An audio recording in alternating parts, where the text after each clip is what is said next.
നമ്മൾ Netflix series Mourinho ആണ് സംസാരിക്കുന്നത്. അത് 3 എപ്പിസോഡും ദിലീപ് ഒറ്റസിരുന്ന് കണ്ടു. അപ്പോൾ അതിനകത്ത് ഇപ്പോൾ ഉള്ളൊരു ഗാർഡിയനിലൊക്കെ വരുന്നൊരു കോൺട്രവേഴ്സ്യൽ സംഭാഷണം എന്താണെന്ന് വെച്ചാൽ, ഇത് എങ്ങനെയാണ് നെറ്റ്ഫ്ലിക്സ് ഒരു ഐക്കൺ ഉണ്ടാക്കുന്നത്, പ്രത്യേകിച്ചും ഒരു സൈഡ് ലൈൻഡ് ആയിട്ടുള്ള ഒരാളെ പറ്റി ഉണ്ടാക്കുക. ഇപ്പം ബെക്കാമിനെ പറ്റി ചെയ്ത അതേ പ്രൊഡ്യൂസറാണ് ഇതും ചെയ്തിരിക്കുന്നത്. അപ്പോൾ ഇതിനകത്ത് ഒരു നമ്മൾ രണ്ട് കാര്യങ്ങളും ഡിസ്കസ് ചെയ്യാനല്ലോ. സൈഡ് ലൈൻ എന്നുള്ള വാക്കായിട്ട് അങ്ങനെയാണ് പറയുന്നത്. എനിക്ക് അത് യോജിപ്പില്ല. എന്ന് വെച്ചാൽ എല്ലാ കാലത്തും ഒരു വളരെ വലിയൊരു പേഴ്സണാലിറ്റി ആയിട്ട് നിന്നിട്ടുള്ള ഒരു മനുഷ്യനാണ് മൊറീഞ്ഞോ. ഈ കണ്ടു കഴിഞ്ഞപ്പം എങ്ങനെയാണ് അത് ആ ഫീൽ ഉണ്ടല്ലോ. കാരണം ഞാൻ വെറും ഡോക്യുമെന്ററിനെ പറ്റി മാത്രമല്ല ചോദിക്കുന്നത്, ദിലീപിനെ ആസ് എ ഫുട്ബോൾ എന്തൂസിയാസ്റ്റ് എന്നുള്ള രീതിയിൽ എങ്ങനെ ഫീൽ ചെയ്തത്? ഇത്രയും കൊല്ലമായിട്ട് ഞാൻ മൊറീഞ്ഞോനെ ആദ്യം കാണുന്നത്, ഒരു കോച്ചായിട്ട് ആദ്യം കാണുന്നത് 2002-03 സീസണിൽ. അവര് അപ്പൊ യുഎഫ കപ്പ് ഫൈനൽ എന്നായിരുന്നു പറഞ്ഞത്, ഇപ്പോഴത്തെ യൂറോപ്പ ലീഗ്. അതിൽ എൻ്റെ രണ്ടാമത്തെ ടീമായ സെൽറ്റിക്കിനെയാണ് തോൽപ്പിക്കുന്നത് മൊറീഞ്ഞോന്റെ പോർട്ടോ. അപ്പോഴാണ് ഞാൻ ആദ്യം ശ്രദ്ധിക്കുന്നത്. ഇത് 2003 മെയിലായിരിക്കും. അതിനുശേഷം ഞാൻ പലപ്പോഴും എന്നോട് തന്നെ ചോദിച്ചിട്ടുണ്ട്, എന്തുകൊണ്ട് നിങ്ങൾക്ക് ഇയാളെ തീരെ ഇഷ്ടമല്ല? അതിപ്പോ സെൽറ്റിക്കിനെ തോൽപ്പിച്ചത് കൊണ്ട് മാത്രമല്ലല്ലോ, എന്തുകൊണ്ട് നിങ്ങൾക്ക് ഇയാളെ ഇഷ്ടമല്ല? അപ്പൊ ഇന്നലെ ഇത് കാണുമ്പോ എനിക്ക് മനസ്സിലായത്, പലപ്പോഴും നമുക്ക് കണ്ണാടിയിൽ നോക്കുമ്പോ തിരിച്ചു നോക്കണ ആളെ നമുക്ക് ഇഷ്ടപ്പെടില്ല. ശരിക്കും ഇതിലതാണ് കാര്യം. എന്ന് വെച്ചാൽ ഞാൻ എൻ്റെ ജീവിതത്തിൽ എല്ലാ കാലത്തും ഒരു ഔട്ട്സൈഡർ ആയിരുന്നു. ഇപ്പൊ ഞാൻ ബോംബെന്നോ ഡൽഹിന്നോ ഒന്നും അല്ല. പക്ഷെ ആ ടോപ്പ് ജോബ്സിൽ എത്തുമ്പോൾ നിങ്ങൾ എപ്പോഴും എത്ര നിങ്ങൾ അതിൽ ഫിറ്റ് ഇൻ ചെയ്യാൻ നോക്കിയാലും നിങ്ങൾ ഒരു പുറത്തുനിന്ന് വരുന്ന ഒരാളാണ്. അതാണ് ഹോസെ മൊറീഞ്ഞോ. എല്ലാ കാലത്തും എന്താ വെച്ചാൽ താനൊരു ഗ്രേറ്റ് പ്ലെയർ ആയിരുന്നില്ല. കോച്ചിങ്ങിലേക്ക് വരുന്ന വഴി ഒരു ഇന്റർപ്രറ്റർ ആയിട്ടാണ് സർ ബോബി റോബ്സിന് വേണ്ടിയിട്ട്. അങ്ങനെ ശ്രമിച്ച് ഒരു വലിയ, ആദ്യം പോർട്ടോയിൽ എത്തുന്നു, അവിടുന്ന് ചെൽസി പോണു, പിന്നെ ഇന്റർ മിലാൻ, പിന്നെ ഒരുവിധം ഇപ്പൊ ലോകത്തെ എല്ലാ വലിയ ക്ലബ്സിലും എത്തിയിട്ടുണ്ട്. അപ്പൊ അത് എന്താ പറയാ, അത് എങ്ങനെ എത്താൻ പറ്റി? ഇപ്പൊ ഞാനൊരു ഒരിക്കലും ഒരു മൊറീഞ്ഞോ എന്ന് പറയില്ല. പക്ഷെ നിങ്ങൾക്ക് ആ ഒരു ഫുൾ സെൽഫിഷ്നെസ് വേണം. ഇപ്പൊ പലരോടും ചോദിച്ചു കഴിഞ്ഞാൽ, ഒരാളോട് ചോദിച്ചു, നിങ്ങൾ ആർക്ക് വേണ്ടി ജീവിച്ചു? അച്ഛനും അമ്മയ്ക്കും വേണ്ടി, അല്ലെങ്കിൽ മക്കൾക്ക് വേണ്ടി, ഭാര്യയ്ക്ക് വേണ്ടി? മൊറീഞ്ഞോ വളരെ വ്യക്തമായിട്ട് പറയുന്നുണ്ട്, ഇപ്പൊ എന്റെ കുടുംബമൊക്കെ ഞാനില്ലാതെ അവര് പുറത്തു പോകുമ്പോഴാണ് അവർ അധികം എൻജോയ് ചെയ്യുക. പക്ഷെ എന്റെ വളരെ സെൽഫിഷ് ആയിട്ടുള്ളൊരു ജീവിതം, അതെനിക്ക് ഫുള്ളായിട്ട് റിലേറ്റ് ചെയ്യാൻ പറ്റും. എന്ന് വെച്ചാൽ എന്റെ ജീവിതം അങ്ങനെയായിരുന്നു. അപ്പൊ ഇപ്പൊ എനിക്ക് ഇത് കാണുമ്പോ മനസ്സിലായി, ഇയാളെ എനിക്ക് ഇഷ്ടമല്ലാത്തത് കണ്ണാടിയിലേക്ക് നോക്കേണ്ട പോലെ ആയതുകൊണ്ടാണ്. ഈ FC പോർട്ടോന്ന് തുടങ്ങിയിട്ട് ഇതിനകത്തൊരു മാനേജ്മെന്റ് സ്റ്റഡിയും കൂടി ഉണ്ടെന്ന് എനിക്ക് തോന്നുന്നത്. കാരണം വെച്ചാൽ വളരെ നമ്മൾ പറഞ്ഞ കാലം മാറിയതിന്റെ അതിലേക്ക് വരുന്നുണ്ട്. കാരണം വെച്ചാൽ അതിനകത്തേക്ക് ഒരാള് എന്താ പറയാ, അക്ലമറ്റൈസ് ചെയ്യാന്ന് അങ്ങനെ പറയാ അല്ലെ, ഇംഗ്ലീഷിൽ പറയാ. നമ്മളെ ഒരു വേറൊരു ജീവിതത്തിലേക്ക് നമ്മൾ എത്തിപ്പെടുമ്പം അതിനോട് കണ്ടീഷൻഡ് ആയിട്ട് പോവുക. പക്ഷെ ഇത് തുടങ്ങുന്നത് തന്നെ, I was born in football. അച്ഛൻ ഫുട്ബോൾ കോച്ചാണ്. അപ്പൊ ഇങ്ങനെ വളരുന്നത് സൈഡ് ലൈനിൽ നിന്നിട്ട് അച്ഛന് വേണ്ടി ബോൾ ബോയ്. ഞാൻ ഒരിക്കലും ഒരു ബോൾ ബോയ് ആയിരുന്നില്ല എന്ന് പറയുന്നുണ്ട്. ഞാൻ അവിടെ സൈഡ് ലൈനിൽ നിന്ന് അച്ഛന് വേണ്ടി ഓരോ നോട്ട്സ് ഉണ്ടാക്കി കൊടുക്കും. ഇയാൾ അത് ചെയ്യുന്നു, മറ്റേ ടീം അത് ചെയ്തു എന്നൊക്കെ പറഞ്ഞു. അങ്ങനെ അവിടുന്നാണ് തുടക്കം.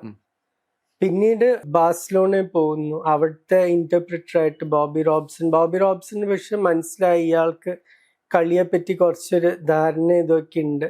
അപ്പൊ പലപ്പോഴും ഈ ടാക്ടിക്കൽ ഇതിനെ ഉപയോഗിക്കും. ലൂയി വാൻ ഹാൽ അതേപോലെ ഓരോ ആഴ്ചയും അടുത്ത ആഴ്ച കളിക്കാൻ പോണ ടീമിനെ പോയി വാച്ച് ചെയ്യാൻ വിടും. അപ്പൊ എത്രയോ നോട്ട്സ് ആയിട്ട് തിരിച്ചു വരും.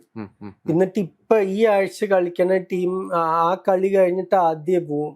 അങ്ങനത്തെ ഒരു ജീവിതമായിരുന്നു. അപ്പൊ ആ ഒരു ട്രെയിനിങ് കൂടിയാണ് ഒരു കോച്ച് ആവുന്നത്. ഇതില് പിന്നെ നേരത്തെ ദിലീപ് പറഞ്ഞു, ഒരു അണ്ടർഡോഗ് നറേഷൻ അംഗീകരിക്കുന്നില്ല എന്ന്.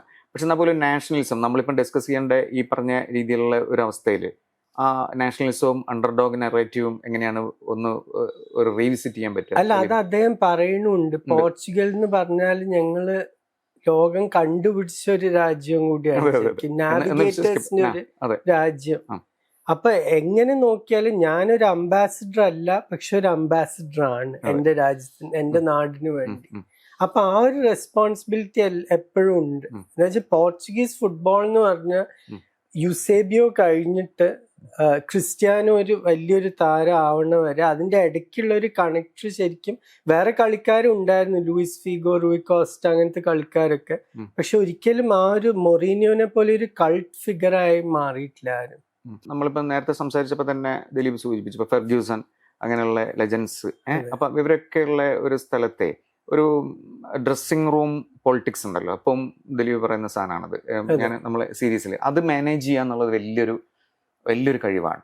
അതിലെങ്ങനെയായിരിക്കും ഇദ്ദേഹം എക്സൽ ചെയ്തിട്ടുണ്ടാവുക ഈ ഡോക്യുമെന്ററി? കോൺഫിഡൻസ് ആണ് അത് പറയുന്നുണ്ട്, പല കളിക്കാരും പറയുന്നുണ്ട്. അതിപ്പോ ഞാൻ I M A special one എന്നാണ് ആദ്യത്തെ പ്രസ് കോൺഫറൻസിൽ ചെൽസിയുടെ അപ്പൊ അത് കണ്ട കളിക്കാര് പറയുന്നത്, ഓ ഇയാള് ഒന്നുമില്ലെങ്കിൽ ഇയാള് ഭയങ്കരമായിട്ട് താഴോട്ട് വീഴും, അല്ലെങ്കിൽ നമ്മളെ ഭയങ്കര ഉയരങ്ങളിലേക്ക് കൊണ്ടുപോകും എന്നുള്ള ഒരു ധാരണ കളിക്കാർക്കും വന്നു. അപ്പൊ പിന്നെ അവരെ പ്രൊട്ടക്ട് ചെയ്യുന്ന അവർക്ക് 100% ഉറപ്പായിരുന്നു.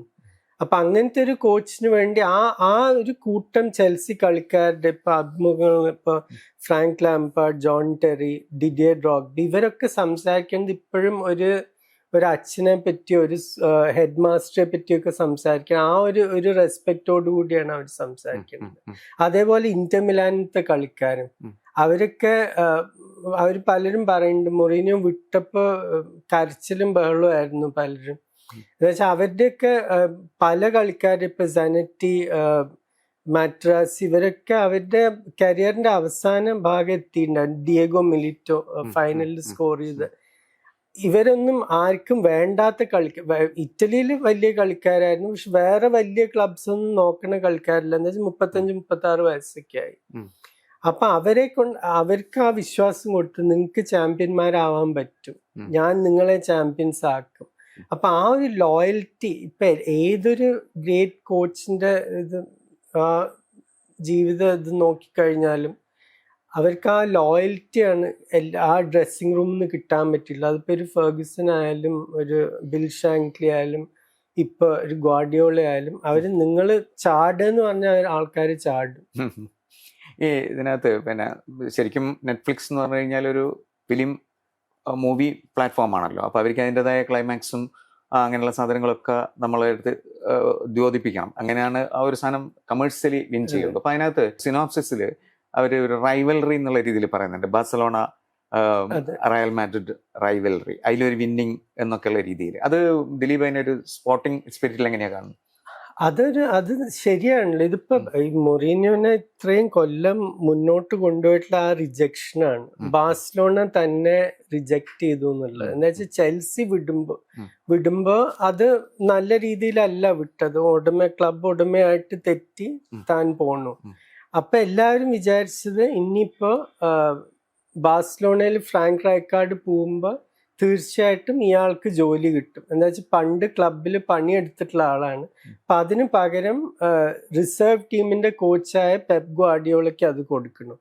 അതൊരിക്കലും മൊറീനിയോ മറന്നിട്ടില്ല. പിന്നെ അതിനുശേഷം ബാഴ്സലോണ ഫാൻസ് എപ്പോഴും ട്രാൻസ്ലേറ്റർ എന്ന് പറഞ്ഞ് കളിയാക്കുക. അപ്പൊ അത് എത്രയായാലും നിങ്ങൾ എത്ര കോൺഫിഡന്റ് ആയിട്ടുള്ള മനുഷ്യനായാലും അത് ഫീൽ ചെയ്യും. അപ്പൊ അത് തീർച്ചയായിട്ടും ആ ബാഴ്സലോണയും ഗ്വാർഡിയോള ആയിട്ടുള്ള ഒരു റൈവൽറിയാണ് കുറെ മുന്നോട്ട് കൊണ്ടുപോയത്. അതില്ലാതെ എനിക്ക് തോന്നുന്നില്ല ഒരു ഇന്റർ മിലാന്റെ കൂടി ഒരു ചാമ്പ്യൻസ് ലീഗ് ജയിക്കാൻ പറ്റുമായിരുന്നു. പിന്നെ ഈ ഒരു ഡോക്യുമെന്ററി ചെയ്യുന്ന സമയത്ത് നമുക്ക് എല്ലാവരെയും ഇൻക്ലൂഡ് ചെയ്യാൻ ഒരു ടോട്ടൽ ഇൻക്ലൂസീവായ ഒരു ഫിലിമായിട്ട് ചെയ്യാനൊന്നും പറ്റില്ല, കാരണം അതിന്റെ ഒരു ഇതുണ്ടാവും. പക്ഷെ എന്നാൽ പോലും ഇപ്പൊ ഈ സ്പോർട്സ് ജേർണലിസ്റ്റുകളൊക്കെ പലരും ആരോപിക്കുന്ന വലിയ മിസ്സിങ്സ് ഉണ്ട്. അങ്ങനെ എന്തെങ്കിലും പെട്ടെന്ന് ഫീൽ ചെയ്യുന്ന എന്തെങ്കിലും സംഭവം ഇല്ല? ഇതിപ്പോ മെയിൻ ഒരു എന്താ പറയാ നാരറ്റീവ് ആർക്സ് എന്ന് പറയും നമ്മൾ ഒരു കഥ പറയുമ്പോ, അതില് മെയിൻ ആർക്ക് മുഴുവൻ ഇപ്പൊ ചെൽസിയിൽ എങ്ങനെ തെറ്റി. അപ്പൊ ആദ്യത്തെ 2 സീസൺ എനിക്കിപ്പോഴും വളരെ ക്ലിയർ ആയിട്ട് ഓർമ്മയുണ്ട്. 2004-05 ആദ്യത്തെ മൊറീനിയോ സീസൺ അവർ 15 ഗോളും മാത്രം വഴി. അങ്ങനത്തെ ഒരു ടീമിനെ ഞാൻ കണ്ടിട്ടില്ല. അത്രയും സോളിഡും പേടിപ്പിക്കുന്ന ഒരു ടീം. അവര് ഏത് കളി കളിച്ചാലും ജയിക്കുന്നുള്ള പോലത്തെ ഫിസിക്കലായിരുന്നു, ഫാസ്റ്റ് ആയിരുന്നു, ആർക്കും ആ ഡിഫൻസ് മറികടക്കാൻ പറ്റില്ല, അങ്ങനത്തെ ഒരു ടീം. 2ാമത്തെ സീസണും ജയിക്കുന്നു. അപ്പൊ ശരിക്കും ഞാൻ വിചാരിച്ചു ഇനിയിപ്പൊ പറയുമ്പോ എനിക്ക് തീരെ ഇഷ്ടമല്ലാത്തൊരു ക്ലബും കൂടിയാണ് ചെൽസി. അപ്പൊ ഞാൻ വിചാരിച്ചു ദൈവം ഇനിയൊരു 10-15 കൊല്ലം ഇത് സഹിക്കേണ്ടി വരുമല്ലോ. പെട്ടെന്ന് അത് താഴോട്ട് പോകണം. എന്തുകൊണ്ട്? ക്ലബ് ഉടമയ്ക്ക് ആൻഡ്രേ ഷെവ്ചെങ്കോ എന്ന് പറഞ്ഞ കളിക്കാരനെ വേണം. ഷെവ്ചെങ്കോ അത് എന്താ പറയുക, ഒരു വാനിറ്റി പർച്ചേസ് ആയിരുന്നു. താൻ റഷ്യനാണ്, ഇയാൾ യുക്രൈനിയൻ ആണ്. അപ്പൊ തന്റെ ഭാഷയൊക്കെ അറിയണ ഒരു സുഹൃത്തും കൂടിയാണ്.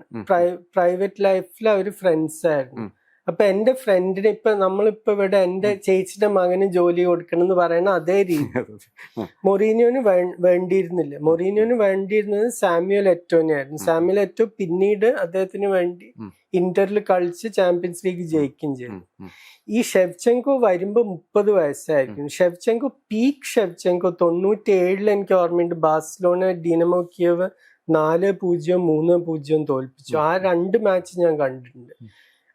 ആ ഷെവ്ചെങ്കോ അതിലും നല്ല സ്ട്രൈക്കേഴ്സ് ആയിട്ട് ഞാൻ R9 മാർക്കോ വാൻ ബാസ്റ്റനെയും മാത്രമേ കണ്ടിട്ടുള്ളൂ. Left foot, right foot, head എല്ലാം ഉള്ള ഒരു കളിക്കാരനായിരുന്നു. പക്ഷെ 30 വയസ്സിലെത്തിയപ്പോഴേക്കും 12 സീസൺ ഫുട്ബോൾ കളിച്ചു കഴിഞ്ഞിരിക്കുന്നു. 5 കൊല്ലം കിയേവിലും 7 സീസൺ AC മിലാനും. അപ്പൊ ഭയങ്കര ഫിസിക്കലായ സമയമാണ് സെറിയ. അപ്പൊ ഈ 12 കൊല്ലം കളിച്ച കളിക്കാരന് ഇംഗ്ലീഷ് പ്രീമിയർ ലീഗിന്റെ ഫിസിക്കൽ ഇതായിട്ട് കോപ്പ് ചെയ്യാൻ പറ്റില്ല. അത് തന്നെയായിരുന്നു മൊറീനിയോന്റെ പ്രശ്നം. അപ്പൊ ആ ഒരു ആർക്ക് വളരെ ഭംഗിയായിട്ട് കാണിക്കുന്നുണ്ട്. അതേപോലെ ഇന്ററിൽ തന്റെ ഏറ്റവും സന്തോഷകരമായിട്ടുള്ള കൊല്ലങ്ങൾ ശരിക്കും ഇന്ററിലായിരുന്നു. എന്താ വെച്ചാൽ എല്ലാവരും പ്രതീക്ഷ വിട്ടൊരു ടീം, പ്രായമായി 35 വയസ്സായി 36 വയസ്സായി ഇങ്ങനത്തെ ഒരു കൂട്ടം കളിക്കാർ, അതൊക്കെ മികച്ച കളിക്കാരായിരുന്നു. ആവിയ സെനറ്റി എന്ന് പറഞ്ഞാൽ ഈ അർജന്റീനയ്ക്ക് എല്ലാ കാലത്തും ഉണ്ടായിട്ടുള്ള ഏറ്റവും മികച്ച ഫുൾ ബാക്ക്. പിന്നെ ഇവര് മാട്രാറ്റ്സി, സിഡാന്റെ ഇതാണല്ലോ. പിന്നെ വെസ്ലി ഷ്നൈഡർ ആ ടീമിലേക്ക് വന്നു നെതർലൻഡ്സിന്. ഇവരൊക്കെ ഗ്രേറ്റ് പ്ലെയേഴ്സ് ആയിരുന്നു. പക്ഷെ അവർക്ക് വിശ്വാസം കൊടുക്കുക, എന്തും ചെയ്യാൻ പറ്റും. സ്ലാറ്റാൻ ഇബ്രാഹിമോവിച്ച് പറയേണ്ടത്, ഞാൻ ഒരു കളിക്ക് മുമ്പ് എനിക്ക് പിറ്റത്തെ ദിവസം അവാർഡ് പോയി വാങ്ങണം. ഹാഫ് ടൈമിന് അപ്പൊ ഗോൾ അടിച്ചിട്ടില്ല, ഹാഫ് ടൈം ഗോളില്ലാത്ത സമനിലയാണ്. ഹാഫ് ടൈമിന് സ്ലാറ്റാനെ ഡ്രസ്സിംഗ് റൂമിൽ വിളിച്ച് പറയാ, നാളെ നീ അവാർഡ് വാങ്ങാൻ പോവല്ലേ, കുറച്ച് നാണം വേണം, നിന്റെ അമ്മയ്ക്ക് വരെ നിന്നെ കാണുമ്പോ നാണക്കേടായിരിക്കും. ഇങ്ങനെയാണോ കളിക്കണത്? നിനക്ക് കുറച്ചെങ്കിലും ഷെയിം ഉണ്ടെങ്കിൽ നീ നാളെ പോയി ആ അവാർഡ് വാങ്ങില്ല. തീർച്ചയായിട്ടും സെക്കൻഡ് ഹാഫിൽ സ്ലാറ്റാൻ അവരെ പോയി ഡിസ്ട്രോയ് ചെയ്തു. എന്നിട്ട് പറയുന്നുണ്ട് ഇയാളെ പോലെ സൈക്കോളജി. ഞാൻ എപ്പോഴും പറയാറുണ്ട്, ഒരു ഗ്രേറ്റ് കോച്ച് ഏത് സ്പോർട്ടിലായാലും അവർ ആദ്യം ഒരു മാസ്റ്റർ സൈക്കോളജിസ്റ്റ് ആണ്. ബിൽ ഷാങ്ക്ലി ഇത് തന്നെയായിരുന്നു. ലിവർപൂളിന്റെ കൂടെ ഒരു പുതിയ കളിക്കാരൻ വന്നു കഴിഞ്ഞാൽ ബോബി മൂറിനെ നോക്ക്, കള്ളൂടിയനാണ്, അവനിപ്പോ ഓടാനൊന്നും വയ്യ.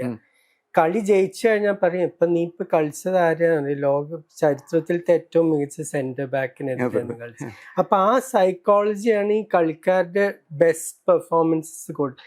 അലക്സ് ഫെർഗുസൺ, ഗാർഡിയോള എല്ലാവരും ഇതാ ചെയ്തിട്ടുള്ളത്. മൊറീനിയോ അതിന്റെ ഒരു പ്രത്യേക ഒരു ലെവല് മേധയായിരുന്നു, ഒരു മാനേജ്മെന്റിന്റെ കാര്യത്തിൽ. ഇവരൊക്കെ ലാംപാർഡും ടെറിയൊക്കെ പറഞ്ഞിട്ട് ഞങ്ങൾ ആ പിച്ചിൽ മരിക്കാൻ തയ്യാറായിരുന്നു ഇയാൾക്ക് വേണ്ടി. ദിലീപ് ഒരു വെറും സ്പോർട്സ് മൂവീസ് അല്ലെങ്കിൽ ഡോക്യുമെന്ററീസ് മാത്രം കാണുന്ന ഒരാളല്ല. അപ്പൊ ഞാൻ ചോദിക്കുന്ന ഒരു ആർട്ട് ഫോം എന്നുള്ള രീതിയിൽ, ഒരു വർക്ക് ഓഫ് ആർട്ട് എന്നുള്ള രീതിയിൽ എങ്ങനെയാണ് ഇതിനെ കാണുന്നത്? മാത്രമല്ല ഇതുപോലത്തെ ഇപ്പൊ ബക്കാം നമ്മൾ പറഞ്ഞു, ബക്കാം അതുപോലെ നമ്മുടെ കാണുന്ന ആൾക്കാർക്ക് സജസ്റ്റ് ചെയ്യാൻ പറ്റിയ 2-3 മൂവീസ്. എനിക്ക് മിക്ക ഡോക്യുമെന്ററീസിനെ പറ്റിയും വലിയൊരു അഭിപ്രായം ഇല്ല. എന്താ വെച്ചാൽ അത് അവർക്ക് നമ്മളെ കാണിക്കേണ്ട ഒരു വശം മാത്രമേ കാണിക്കുള്ളൂ. ഇതില് എനിക്ക് ഏറ്റവും ഇഷ്ടമായത് എന്താന്ന് പറഞ്ഞാൽ മൊറീനിയോ സ്വന്തം വീഴ്ചകളെ പറ്റി വളരെ ഓപ്പൺ ആയിട്ട് സംസാരിക്കും. ഞാനൊരു നല്ല അച്ഛനല്ല, ഞാനൊരു നല്ല ഹസ്ബൻഡ് അല്ല, ഞാൻ വളരെ സെൽഫിഷ് ആയിരുന്നു, ഞാൻ പലപ്പോഴും എൻ്റെ സ്വന്തം കളിക്കാരായിട്ട് മൈൻഡ് ഗെയിംസ് കളിച്ചിട്ടുണ്ട്. ഇതൊക്കെ അത് അഡ്മിറ്റ് ചെയ്യാൻ തയ്യാറായിട്ടുള്ളൊരു മനുഷ്യൻ. അത് കാരണം അത് വളരെ ഒരു വാച്ചബിൾ ആയിട്ടുള്ള ഒരു ഇതായിട്ട് മാറുന്ന വെച്ചാൽ ഇതൊരു പ്രോപ്പഗാൻഡ ഇതല്ല. അങ്ങനെ ഒരു ആരോപണമുണ്ട് നെറ്റ്ഫ്ലിക്സിനെതിരായിട്ട്. എനിക്കത് തീരെ തോന്നിയില്ല. എന്താ വെച്ചാൽ ഈ മനുഷ്യന്റെ നമ്മൾ നെഗറ്റീവായിട്ട് ഇപ്പൊ പത്രങ്ങളിലും എത്രയോ കാലമായിട്ട് ഞാൻ ഫോളോ ചെയ്തിട്ടുള്ള ഒരാളാണ്. അപ്പൊ എനിക്ക് നെഗറ്റീവായിട്ട് തോന്നിയ പല കാര്യങ്ങളും ഒക്കെ അദ്ദേഹം അതിനെപ്പറ്റി വളരെ വ്യക്തമായിട്ട് സംസാരിക്കുന്നുണ്ട്. എന്തുകൊണ്ട് ഞാൻ അങ്ങനെ ചെയ്തു, എനിക്കത് എന്തുകൊണ്ട് ചെയ്യേണ്ടി വന്നു. ഇപ്പൊ റയൽ മെഡ്രിഡിൽ എത്തിയപ്പോ കസിയസ് മറ്റേ ബാഴ്സലോണ കളിക്കാരെ പോയി കെട്ടിപ്പിടിക്കുന്നു. അത് നീ നാഷണൽ ടീമിന് കളിക്കുമ്പോ പോയി ചെയ്തോ, എന്റെ ടീമിന് കളിക്കുമ്പോ അത് ചെയ്യാൻ പാടില്ല. അപ്പൊ അത് എന്റെ റൂൾസ് ആണ്. അത് ചിലപ്പോ തെറ്റായിരിക്കും, ശരിയായിരിക്കും. അത് അദ്ദേഹം പറയുന്നില്ല എന്റെ രീതി മാത്രം ശരിയാണ് എന്ന്.